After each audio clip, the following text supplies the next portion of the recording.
Bismillah, Assalamualaikum warahmatullahi wabarakatuh.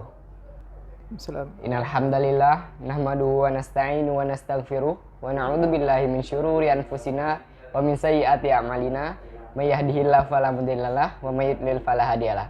Asyhadu an la ilaha illallah wa asyhadu anna Muhammadan abduhu wa rasuluh. Nah, jadi teman-teman semua, hari ini nih kita ada kedatangan ustadz kita atau pengajar kita, Ustadz Syuhada. Assalamualaikum Ustadz. Apa kabar Waalaikumsalam Ustadz? warahmatullahi. Alhamdulillah, kabar baik. Alhamdulillah, Masya Allah. Udah makan Ustadz? Alhamdulillah sudah. Ini udah jam 10 loh Ustadz. Sudah jam 10 alhamdulillah tadi ini sarapan? ini keuntungan kalau kita punya istri.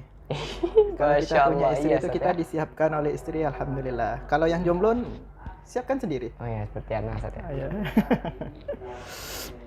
Ya gini Ustadz. Ngomong-ngomong, beberapa waktu ini sering terdengar di telinga kita nih masalah orang bahas manhaj. Biasanya di kajian-kajian yang biasa kita dengar nih Ustadz, ada di masjid atau ada di tempat manapun lah. Biasanya Ustadz membahas manhaj, jaga manhaj. Apa itu Ustadz? Jadi kita semua juga pengen tahu sebenarnya Ustadz, apa itu manhaj Ustadz? Bismillah. Ya. Sebenarnya manhaj itu dari bahasa Arab ya. Dari Dari bahasa bahasa Arab. Arab. Ya, ini keutamaannya kalau kita belajar bahasa Arab. Manhaj itu artinya secara bahasa jalan, thariqah. Jalan. Thariqah. Kemudian kalau secara istilah dia itu adalah metode atau cara beragama. Cara buat Iya. Jadi dia cara beragama seseorang dalam kehidupan dia sehari-hari. Kira-kira seperti itu. Nah, jadi kalau kita jaga manhajnya, maksudnya adalah ya jaga cara beragama kita. Bagaimana cara beragama kita? Nah, ini pesan yang memang sering disampaikan oleh ustadz-ustadz agar para madu'unya atau para yang hadir di situ benar-benar memperhatikan manhaj dia. Kira-kira seperti itu. Oh, kira-kira gitu ya, Masya Allah ya.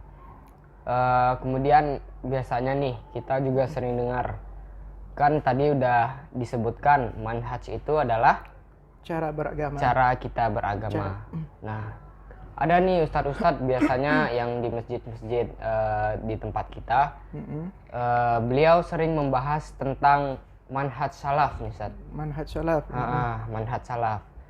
Biasanya beliau mengatakan manhaj salaf tuh demikian, manhaj salaf tuh seperti ini dan seperti itu.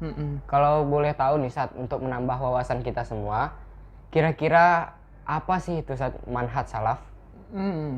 Ya tadi sudah disampaikan manhaj itu artinya adalah thariqah atau jalan. Jalan ya Ustadz. Atau bisa dikatakan juga metode atau cara Seorang untuk beragama. cara seseorang untuk beragama. Benar. Iya, benar. Nah, kemudian manhaj ini diikat dengan kata setelahnya itu salaf. Nah, salaf itu siapa? Salaf itu maksudnya secara bahasa itu artinya adalah orang-orang yang sudah terdahulu. Orang-orang yang Orang sudah terdahulu. Jadi nenek kita itu bisa kita katakan secara bahasa salaf. Nenek kita, pejuang-pejuang kita, Insinyur Soekarno, bisa dikatakan salaf. Ini adalah salaf kita. Oh, berarti manhaj salaf ini tidak seperti perspektif orang di luar sana gitu. Manhaj salaf ini adalah manhaj yang menekan, atau manhaj salaf ini manhaj yang seperti ini. Harus seperti ini, harus seperti ini, tidak boleh seperti ini. Bukan seperti itu. Ya, ini jadi begini. Secara bahasa dia maksudnya adalah orang-orang terdahulu. Tetapi ketika disebutkan manhaj salaf, maksud salaf di sini adalah yaitu orang-orang terdahulu yang sudah diridhoi oleh Allah Subhanahu wa taala, yaitu di Rasul yang sezaman dengan Rasul. Oh, seperti para sahabat. Para sahabat dan yang sezaman dengan para sahabat, yaitu para tabi'in. Nah, inilah salaf. Jadi maksudnya manhaj salaf itu adalah cara beragama, bagaimana cara beragamanya para sahabat dan para tabi'in, orang-orang yang mengikuti para sahabat tersebut. Itulah yang dimaksud dengan manhaj salaf. Jadi kalau katakan tadi manhajnya itu menekan dan lain sebagainya, ya tergantung Kalau para sahabat dahulu mengatakan ini sebuah penekanan, berarti kita harus tekan di situ. Oh ya, Ustaz. Kalau kita katakan tidak boleh ada penekanan di situ, tidak boleh ada kekerasan di situ, maka tidak boleh kita buat cara yang lain sehingga menimbulkan kekerasan dan lain sebagainya. Gitu. Nah, kira-kira seperti itu. Berarti tetap ada perbedaan cara-cara beragama. Iya, cara beragama. Ya, karena seperti yang kita ketahui, cara beragama orang kan kita lihat banyak sekali. Ada yang cara beragamanya begini. Ada kemudian nanti datang lagi sekte seperti ini, caranya beragama beda lagi. Beda lagi ada ininya. Nah, yang lebih amannya tentu para rasul dan para sahabatnya. Ya. Emang dari asal mulanya, benar-benar awalnya saja. Dari mana Islam itu tumbuh? Yaitu dari Rasul dan para sahabatnya, kita kembalikan agama kita kepada mereka. Cara berpandang beragama kita kembalikan kepada Rasulullah dan para sahabatnya. Kira-kira seperti itu. Begitu. Mungkin dari pengalaman Ane pribadi nih, Ustaz. Sebagai siswa SMA, sekolah menengah atas nih. Dibandingkan kan sekarang nih Ana sedang bersekolah di SMA Darul Iman Islamic Boarding School. Yang basisnya dia bermanhaj yang salaf nih, Ustaz. Nah, sebelum pengalaman pribadi Ana, sebelum Ana masuk sini tuh, Ana sama sekali nggak tahu, nggak mengenal apa itu manhaj salaf, apa itu cara beragama. Yang namanya manhaj aja, Ana baru tahu ketika Ana masuk SMP, Ustaz. Masuk SMP. Jadi dulu Ana pas SMP itu, ya cuman tahu manhaj. Manhaj itu apa? Ya manhaj cara beragama gitu, cara berpandang. Oh yaudah, manhaj kamu apa? Kebetulan Ana juga dulu di SMP ada namanya SMP Uswatun Hasanah, tepatnya di Kota Jambi. Itu pun mereka menggunakan manhaj salaf di sana. Nah yaudah, jadi Ana masuk sana tuh pertamanya itu tuh Ana cuman ya sekedar aja, antum manhaj antum apa? Karena di sana mayoritasnya orangnya manhajnya salaf, ya Ana salaf juga. Ya gitu, Ana ikut-ikut aja, Ustaz. Jadi pertanyaannya nih, Ustaz, terkadang orang luar nih menanyakan kenapa sih manhaj salaf tuh apa-apa dilarang, apa-apa nggak boleh. Misalnya musik haram, nyanyi nggak boleh.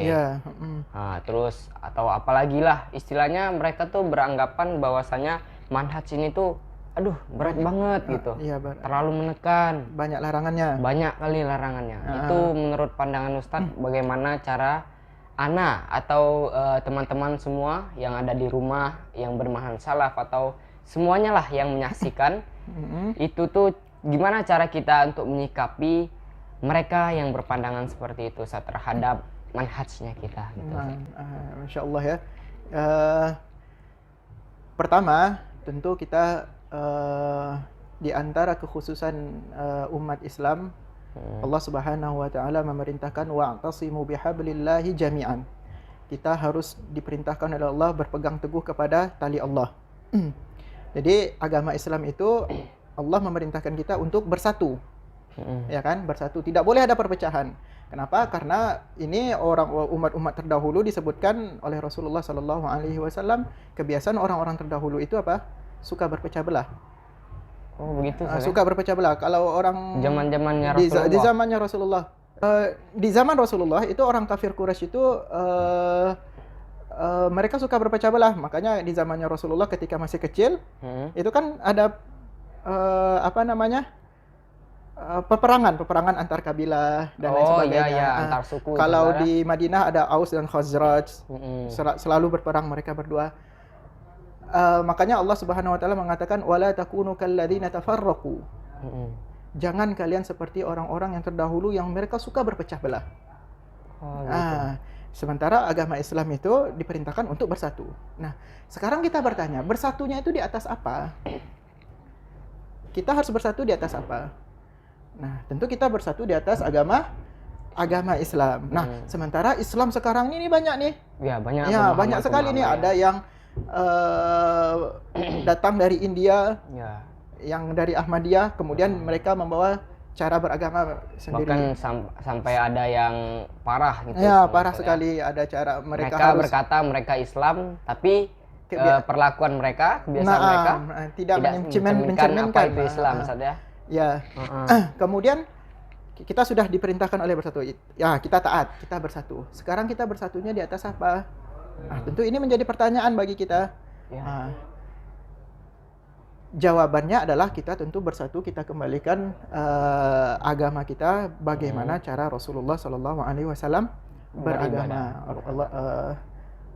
Allah Subhanahu Wa Taala berfirman di dalam surat At-Taubah di ayat yang 100 itu. Was-sabiqunal awwalun minal muhajirin wal ansar walladzina ittaba'uhum. Orang-orang yang telah terdahulu. Sabiqunal awwalun, orang-orang yang terdahulu, yang paling pertama masuk dalam agama Islam. Minal muhajirin wal ansar, dari kalangan muhajirin dan ansar. Muhajirin dan ansar itu siapa? Sahabat. Walladzina taba'uhum, dan orang-orang yang mengikuti para sahabat tersebut, orang-orang yang mengikuti muhajirin dan ansar tersebut. Apa kata Allah di akhirnya? Radhiyallahu anhum wa radu'an. Allah ridho kepada mereka dan mereka juga ridho kepada Allah Subhanahu wa taala. Nah, kalau Allah sudah ridho kepada mereka, tentu kita lebih selamatnya adalah bagaimana cara beragama kita mengikuti agama mereka. Kenapa? Allah sudah ridho kepada mereka. Nah, berarti sudah ada jaminan. Sudah ada jaminan dari Allah Subhanahu wa taala. Kita padahal tinggal ngikut aja. Kita tinggal ikut aja. Makanya kata Abdullah bin Mas'ud, ittabi'u wa la tabtadi'u. Ikuti saja. Beragama itu, kalau kita beragama, ikuti saja. Jangan buat cara-cara beragama yang baru. Jadi kata Dafa tadi, kenapa kesannya sulit sekali, sedikit ini disalahkan, sedikit ini mereka yang memandangnya seperti itu. Ketika mereka masuk ke dalam agama Islam itu dengan benar, dia akan melihat, dia akan terasa lapang dunia ini.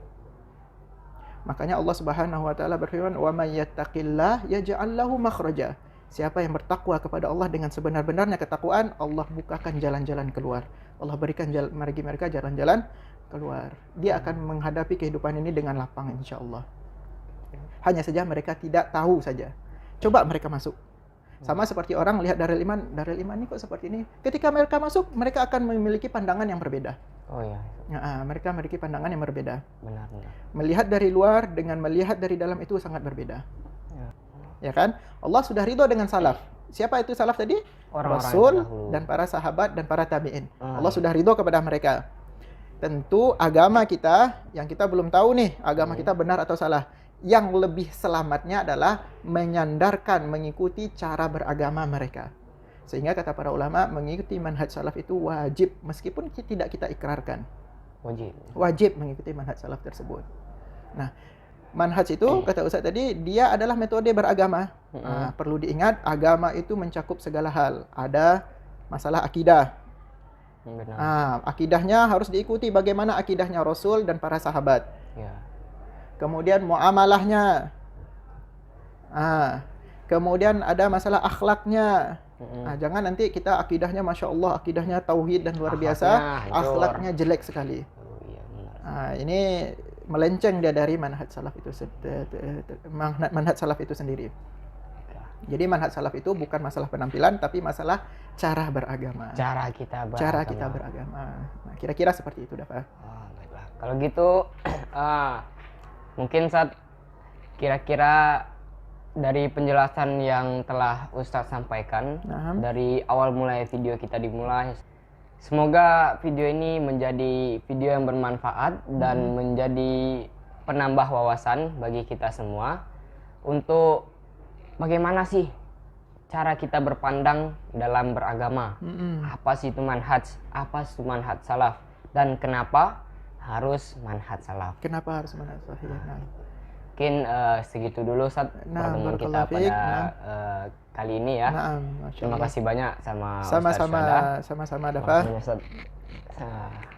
Nah, kalau gitu teman-teman semua, segini dulu pertemuan kita. Mungkin kita bisa lanjut pertemuan kita nanti di video-video selanjutnya dengan pembahasan yang lebih menarik tentunya. Oke, baiklah kalau begitu kita akhiri dulu pertemuan kita ya Ustaz ya. Dengan doa kafaratul majelis. Subhanakallahumma bihamdika asyhadu an la ilaha illa anta astaghfiruka wa atubu ilaik. Assalamualaikum warahmatullahi wabarakatuh. Waalaikumsalam warahmatullahi wabarakatuh.